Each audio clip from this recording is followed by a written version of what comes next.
Hey everybody, this is Ben from Appliance Factory in Mattress Kingdom, and today we're talking about dishwashers. So if it's your first time buying a dishwasher, you might be a little bit confused by all the options.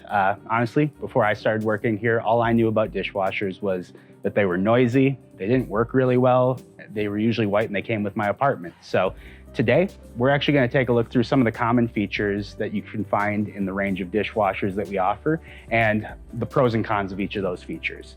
So to start, let's talk about size. Because if you've been looking at options online, you might have seen that they're all very close in size. And that's because, as you look down the line here, dishwashers actually do come in a standard 24 inches. So you can actually get an 18-inch width model that is ADA compliant, that's Americans with Disability Act. But unless you need it, most of them are actually just going to come in a 24-inch range, which makes it very simple to fit into your kitchen. And what you'll notice too, height doesn't actually really matter either, because they have these little feet where you can actually adjust the height of each model. All right, so moving on, let's talk about some of the features that you see on the outside visually. Because obviously, you know, if this is the first dishwasher you're buying, you want it to look good, right? You're designing your kitchen for the first time. So you've got some options. First option that a lot of people go with is going to be front controls.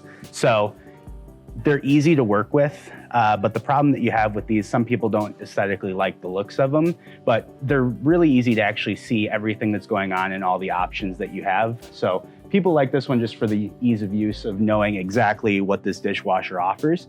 Your next option then is going to be, you can actually have top mount controls on these dishwashers, which is actually going to give you a much cleaner face. So aesthetically it's pleasing. And a lot of these actually aren't branded. So like for instance, this Bosch right here doesn't have any external branding on it. So no matter what the rest of your kitchen is, if you have to mix brands, it's not actually going to stick out like a sore thumb unless it has a very distinct handle. Like KitchenAid has a very distinct handle. So we can take a look at that later. But on these, your controls are actually on the top of the unit. And so, you know, that's probably the con of this one, is if you have a countertop that sticks out a little bit, it sometimes is hard to use these control panels. So you're kind of trading the ease of use for the aesthetic choices. And then among top control dishwashers, you have another option, which is if you don't actually want a handle, you know, if you think you're gonna run into it because you have an island that forces you to kind of get a little cramped in your kitchen, you have the option to do these pocket handles. And so these ones, this one actually does have the front controls, but just to give you an idea, they don't have an exterior handle like these. It's actually a pocket that you reach up into to grab and bring it down. And so those are your basic options aesthetically, are going to be either a front mounted control panel or top mounted with a handle or a pocket. All right, so now that you're familiar with the sizes and styles of dishwashers that you can buy, let's talk a little bit about what's inside of them. So one of the biggest contributing factors to performance is going to be what the tub's made out of. So starting at the low end here, your entry-level dishwashers are typically going to have a fully plastic interior. So see, inside of the door here is plastic, inside of the tub is plastic, and you know, that's a good entry-level option. Plastics are pretty durable nowadays, but it's the entry-level option for a reason. Your next step up is they actually do make what we call hybrid tubs, which are a combination of stainless steel and plastic. So the Samsung here is a really good example of that. You'll notice the inside of the door is stainless, and the tub itself here is going to be plastic. So that's a hybrid tub, and it's kind of your step in between. And then as you get up to the higher end, or even in mid-grade dishwashers, you're gonna start to see this. A lot of them have actually a fully stainless interior. So this GE does. And so what you're gonna notice, and the benefits of this, is that a stainless steel tub is going to be more durable. You know, it doesn't crack, it doesn't hold odors the way that a plastic might. It's also going to be quieter. So significantly, you'll start to see decibels, which is how they measure the noise of these units, start to drop off when you get into stainless tubs versus plastic. And that's actually going to be your benefit of the hybrid tub, is because it has the stainless on the inside of the door, it's actually going to give you a little bit of that noise reduction.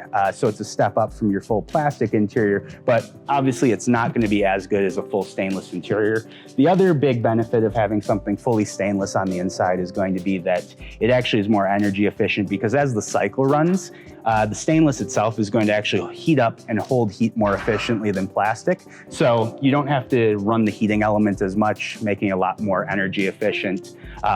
And because it's stainless, you can actually get it hot enough to do more advanced cycles like sanitize features. All right, so next, let's talk about noise levels, because actually the type of tub you select is going to really affect how noisy this machine is. So on the lower end of things, with a full plastic tub, the loudest dishwashers are usually going to run somewhere in the 60 decibel range. So decibels is actually how they measure the sound intensity of these machines. So whenever you see a number with dBA on a dishwasher, that's a reference to how loud it is. 60 is about the loudest, and then as you move up through the different styles, your hybrid tubs and your full stainless interiors, these are actually going to do a better job of dampening the noise levels. So hybrid is going to be quieter typically than a full plastic interior, and then full stainless interior is going to be the quietest. And as you move up through the series, once you get into the 40s for decibels, like 60 decibels is very loud. That's something that, you know, maybe you want to run it overnight or you want to run it when you leave for the day. 40, 50 decibels, you'll hear it, but it's not going to be completely very loud.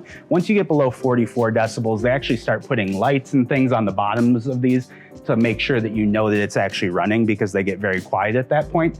And then the quietest that we're seeing right now is right about 38 decibels, where we consider that whisper quiet. And at that level, I mean, it's really hard to hear that these things are actually running. So depending on what your needs are, if noise level is not super important to you, you can actually save a little bit of money by sticking with something with a plastic tub. You know, if you don't really use your dishwasher very often and you're just using it to fill the hole in your counter so that, you know, it doesn't have a space sitting there. But if you actually like to run your dishwasher and you have an open concept kitchen where that noise is actually going to interfere with you watching TV in the living room, things of that nature, the decibel levels are something definitely that you want to pay attention to as you're making your decision, and try to think maybe about, you know, what kind of noise levels you can accept while the thing's running and what times maybe you're going to run it at. Right, so moving on to the next feature that's going to influence pricing on these dishwashers, third rack. So this is something that you see in a lot of models nowadays, and there's actually a lot of different options and a lot of reasons you might want to use a third rack. So this is kind of your basic entry-level third rack. And as you can see, it's not adjustable. It's just a flat rack where you can lay silverware. But the benefit of this is going to be that because you can put your silverware up top, you can actually take the silverware basket out of the machine and have more space on your lower level for larger, bulky items, plates, pots, things of that nature. So then as you move up in the line, you can actually start to get a little bit more customization in your racks. So this Bosch here actually has a adjustable third rack, but it's fairly basic for being adjustable. So you can see here, it actually has these tabs that you can depress and adjust the rack. So you see there's a little bit of variation on the sides here where you can actually adjust the height of this rack. And that way you can switch it from silverware over to, if you wanted to do coffee mugs, things of that nature. And then it does have some adjustable tines here that you can also use.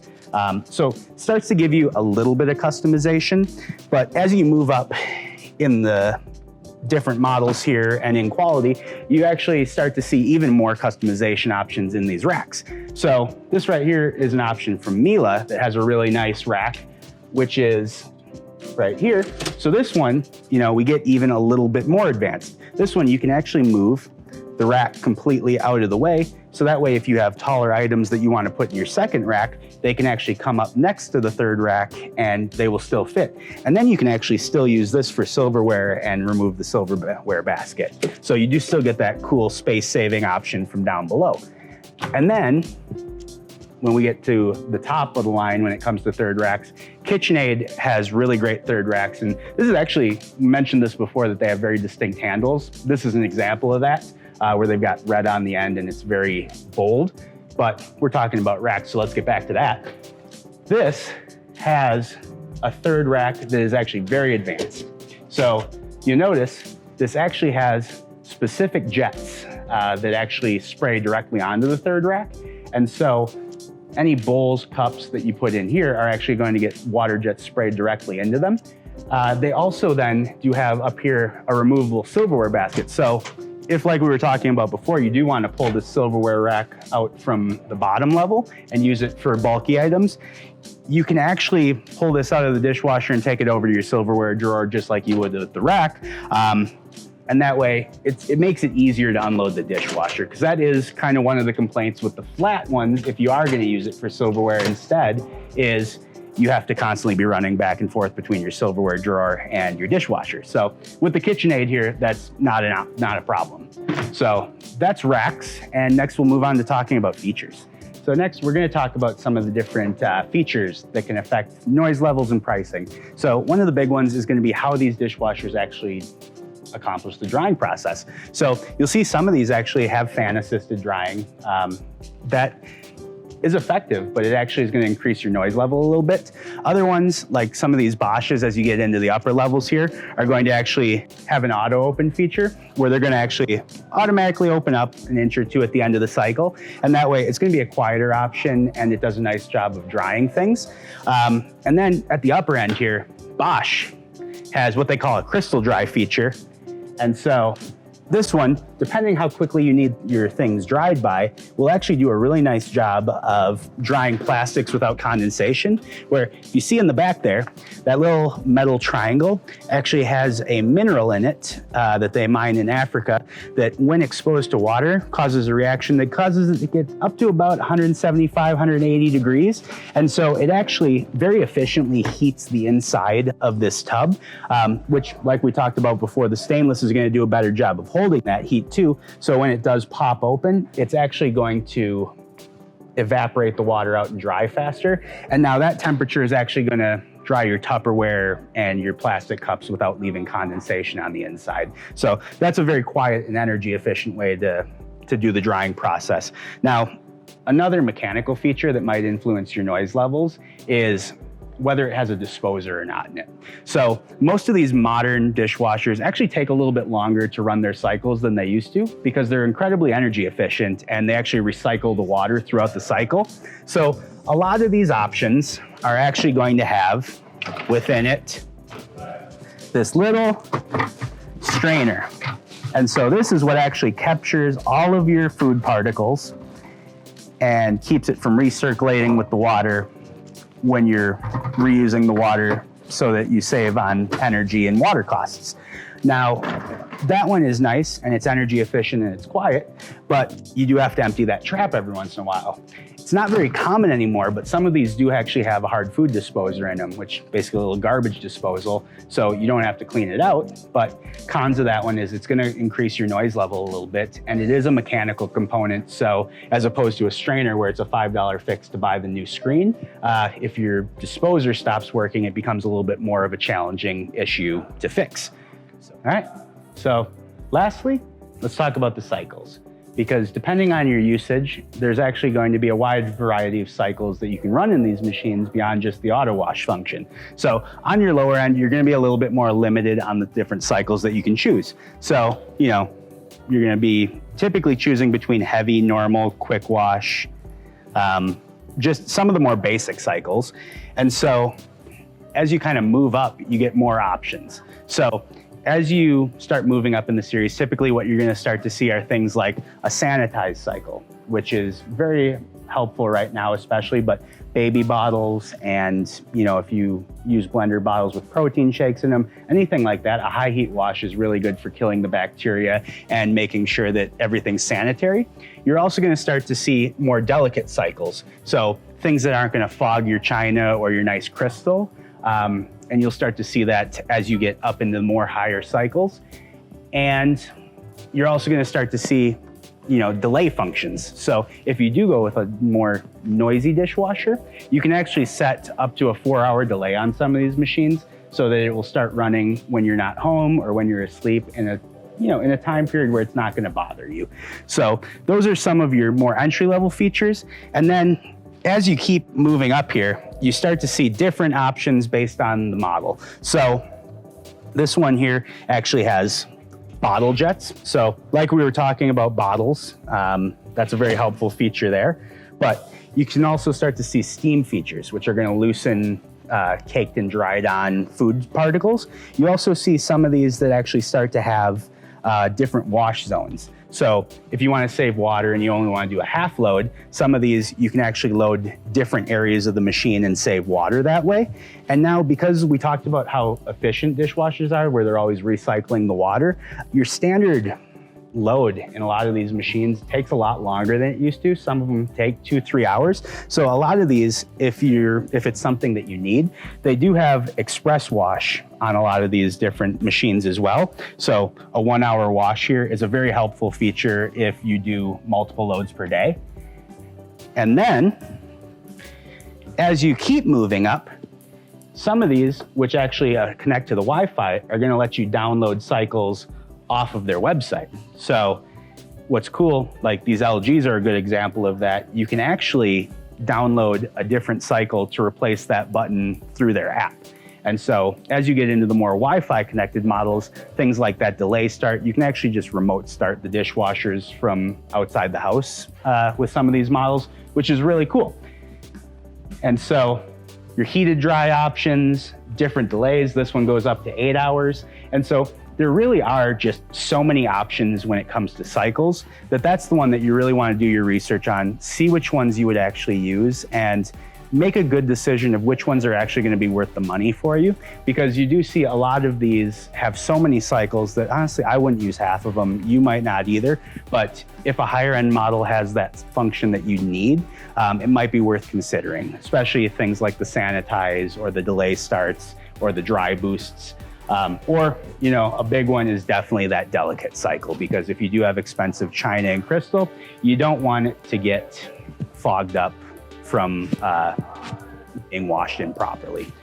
All right, folks, so that's a good overview of all the different things that really separate a $350 dishwasher from a $2,000 dishwasher, and then the combinations that give you all the different models in between.